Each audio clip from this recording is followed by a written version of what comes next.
5 things we learnt from round 16 and Adam Doueihi. How bloody happy are we to see him back out in the park? That's the first thing we'd learnt from round 16 there was the return of Adam. And obviously the score that he picked up, a 71 as well. First game since round 6 of last year, where he actually had a bit of a cracker too. 61 he got in that game with a couple of goals. Obviously he was the goal kicker at the time, but one line break. It was just basically in kick meters, run meters, tackle breaks, and a good amount of tackles. So doing everything. And that was exactly the case in this one here. 212 run meters. I was sad for the week's missed tackle, but very happy that Doueihi got to have that long range try to show that he's still got some toe and plenty of footy smarts and plenty of good things happening. So just a massive appreciation to him. The rehab he's had to go through, obviously hasn't played in a year and a half. He had 2 surgeries, had to wait a certain amount of time until he could do the second one. He's had 3 reconstructive surgeries on his knee. So yeah, very, very happy for him on his return. And he's going to be massive for this side going forward in the centres there. And they've got obviously good halves at the moment. Caesar and Galvin doing great things. Appy played awesome today as well. And yeah, the Raiders are in a bit of strife, but we need to, talk about the Tigers when they do great things. And that was what we just saw, a 48-24 win. Obviously they lost one of their players and Raiders kind of went on a bit of a run at the end. And that's going to be the Tigers this year, just off and on defensively. And they're so young overall that a team can get momentum and they can get a good roll on. But yeah, that was that game there. Just a big appreciation for Adam and everything he's had to go through. I imagine it would have been incredibly tough, and knowing the length of the injury layoff, it's just great to see the good guys come out on the other side. One of my favourite players for sure. And yeah, I feel the guys in the group chats I'm in were just like, I miss Adam Doueihi in my fantasy side. And that was the thing, like most of us would try to get him in as quickly as we could over the years, because yeah, he could just do everything across the board, which is great stuff. A little bit like that Hines mold in the 7, where you just know you're going to get everything out of him. So congrats to him. Congrats to the Tigers for an incredible win. Number 2 there, just wanted to speak about a little bit on the negative side, the Wars and the Raiders woes in general. And obviously this weekend here were the 2 really sad stories there, because the Dolphins had a really good game against the Storm, who were top dogs. Warriors got spanked, obviously. Dogs, just a bit of an off game. And yeah, just Roosters came to play and did good things. Unfortunately, Dogs just didn't work out for them. Eagles, we'll speak about them obviously here as well.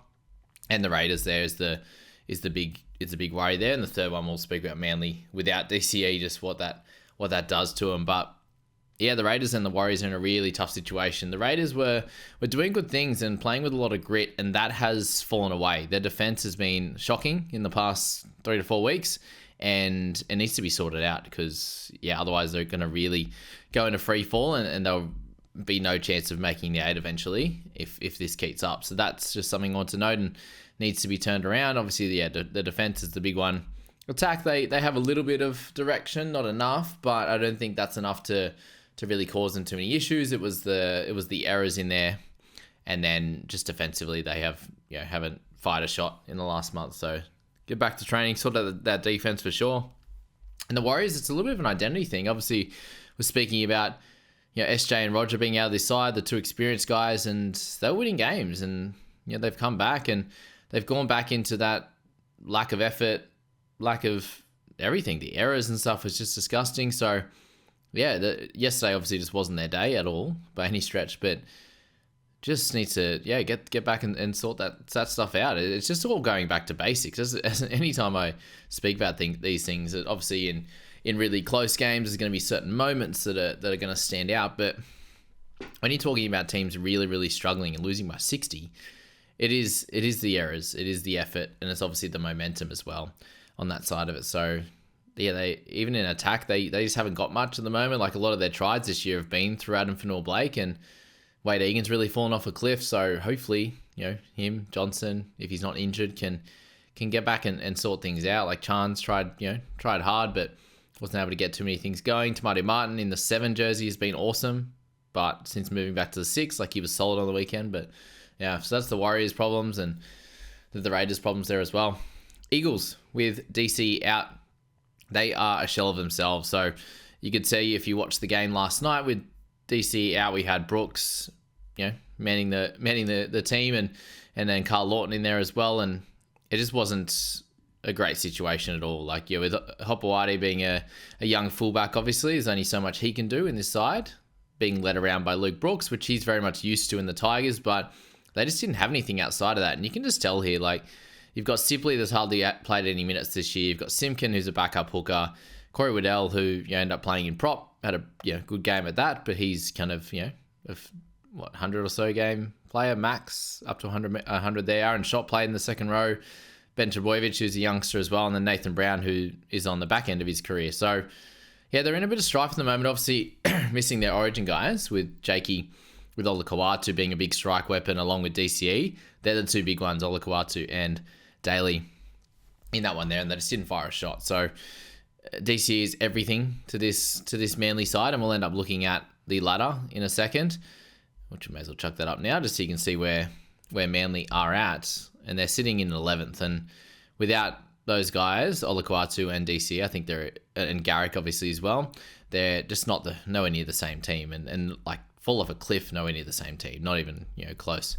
So yeah, they've got a lot to do. They're sitting in 11th, as I said, 7 wins, a draw, and 7 losses, and need to sort themselves out. Obviously, most of those guys will back up from Origin, but they'll be missing around 19 as well when they play. So that's another one they'll miss. They they'll be backing up from round 20, so after this third Origin, but they're a well-earned, well-needed bye this week coming up, and then, they'll be going from there, so not great, the Eagles on that front. And then, as we said, next one's going to be Storm consistency, and then the Roosters firepower, so teams there that are just doing incredible work. So you can see here from the ladder, and just watching Storm play this year, like Harry Grant hasn't been that great overall. Like Hughes has really stepped up. They haven't got Munster, and have only had him for half of this season now. They've missed Pat for a long time, and they've looked fairly clunky at times. But any time that they the Warriors got out to a 14-0 lead the other day, and they just took their time, got back to their basics, and then they know that they have enough attack that if they can do the right things and get back into a rhythm, that they can come out and score enough points to win games. And that's exactly what's happening at the moment. They've had a decent amount of points against them at 281 compared to Panthers there at 218. They're sitting up there with just above the Roosters there. You've got the Dogs and Panthers that are doing really well defensively. So they're like, compared to the top 8, for the most part, outside of Cowboys, they're very, very similar in terms of how many points they've let in. It's just that they're able to score that little bit more each and every game, and they have a difference of 103 on that point. But you can tell that in games where they're really struggling to get any fluidity in their attack, their defense is struggling a bit on that right-hand side, or whatever's happening with the Storm there, they're able to work it out and get the win. And that's experience, that's great coaching, and yeah, all that is entailed in that. And then you've got the Roosters there, who just continue to find a way to win these matches that they should, outside of that Cowboys one. To be fair, that one really shocked me that's how it's played out, but they've been so much better this year at getting those wins when they should be, right? And they've got the Tigers up next, which is going to be a fun clash now after the Tigers played really well.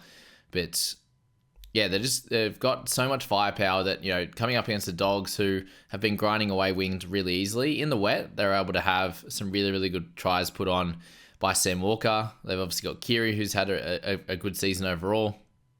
He got to take a little bit of a back seat there. You've got Manu and Dom Young, who were in this game a little bit, but they weren't needed as such. That left-hand side wasn't needed as much. So without Crichton, but didn't matter. They had Terrell May to really dominate through the middle. Tedesco at the back doing great things as well. So they've just got so many guys that can do good things. And you've got like Wong and Tupanua coming off the bench, who are young gun and ex-gun. You know what I mean? Like, so there's so many of those options there. And then Brandon Smith had a really good game as well. So not everyone has to have a great game. It's just if you have that 4 or 5 guys that really stand up, they can win games. And that's why they're a really strong premiership threat here, that's for sure. And to go along with the rest of the ladder there, we've got Panthers up top, obviously with their bye this week.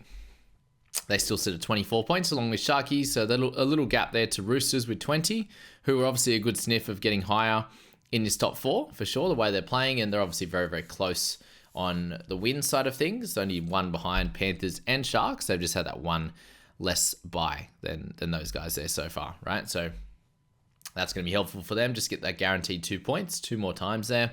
Dolphins obviously lost on the weekend, but they've got some easier matchups to come for them, which will be nice. And they're still in the hunt for that top 4 for sure. And I think that they should be making the 8. They are good enough in my opinion. Dogs should be in the 8 as well. They're obviously down to 7-7 now, but they're in and going in the right direction. They need to bounce back though after that. Yeah, not as good of a showing that they have for the last month or so, especially. Broncos need to start sorting things out a little bit as well. They've had their couple of buys for this period, and they will be playing 17 through until they're buying around 24, 25 there. So they've got a big stretch of games now. They need to sort things out. They'll eventually have Reynolds back, but these first few games without Adam Reynolds, they need to sort out for sure. Cowboys are in with a good shot as well. They've got the 2 buys remaining after just having that one this week, which is helpful, which was their first one. They've got 19 and then 24 as well, or 23. So they're in a good spot here with 8 wins. They should be ahead of the Dogs and the Broncos there, just based on wins alone. But obviously their point differential is not very good, considering they have scored a lot, 381, but they've conceded 389, which is like 100 or more worse than all the guys above them. In the 8, you've got the Dragons just sitting behind. I don't expect them to make the 8, but they're ahead of the Raiders and the Seagulls now. And so there's a few teams down the bottom. They're actually doing good things, like Rabbitohs, Titans, and Tigers all got wins this weekend. And then they've all pushed Eels down into last place, which is absolutely ridiculous that that's where they've ended up after a pretty good start to them for this season. 4 wins and 10 losses with 2 buys in their track already. So crazy how that one's played out. But it's going to be a fight for the spoon, that's for sure. There's a bunch of teams that are now at 4 wins as the worst. So it's not terrible. It obviously means a very, very close league. They're 3 wins away from 8th in terms of points. Actually, 3 wins away from 6th in terms of points is the last place 17th Eagles, which is absolutely crazy. So that's what I finished the ladder at on that front. And then fantasy tip of the week. So last week we spoke about how crazy it was for a non-bye week too. We had so many injuries and everything else. Thankfully this week wasn't so bad, but the average in the top 1,000 for trades left was 5.3. It's actually now down to 4.1, which is a big move there as well. But so 13 trades left for 12 rounds. So that being down to 4 now is down to 12 in 11 rounds, which is still really, really tight, and just the 1 a week, which is absolutely crazy. Just gross for everyone. Just try and get 12 on the park if you could this week, and then just get through to 17 because of how crazy it's been. Now this week, we're speaking about taking this chance coming into round 17 to hold trades if you can. There weren't really many injuries, although we got a little bit of news on Jaden Campbell. He's going for scans after he injured his hand or wrist in the 7th or 8th minute in a run, and his arm was kind of locked in on the other side and then got ripped out. But he's going for scans. Apparently it blew up a fair bit after the game and overnight, so not good. Hopefully he is okay, and it's just get a couple of weeks rest, because I really need him for round 18, 19.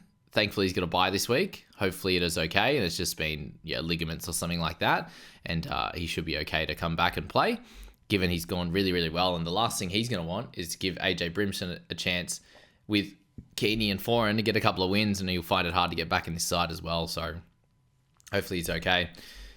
But as I said, take the chance to try and hold some trades, because no one is holding. But if you trade, you have another 7 teams who have got through another bye, right? All the guys that just got through round 16, that's another bye down. And there could be players in those teams to target, and tune into my video on Tuesday morning when I go through the impact of the next 3 rounds. That's going to be really helpful in analyzing and working out which of the players from those types of teams that you might want to be targeting now that round 16 is out of the way. So it obviously adds up and increases over the next bunch of weeks, because one more down, you might not have bought that player a couple of weeks ago because they had 2 buys coming up. Now they just have the 1 buy coming up, so keep that in mind.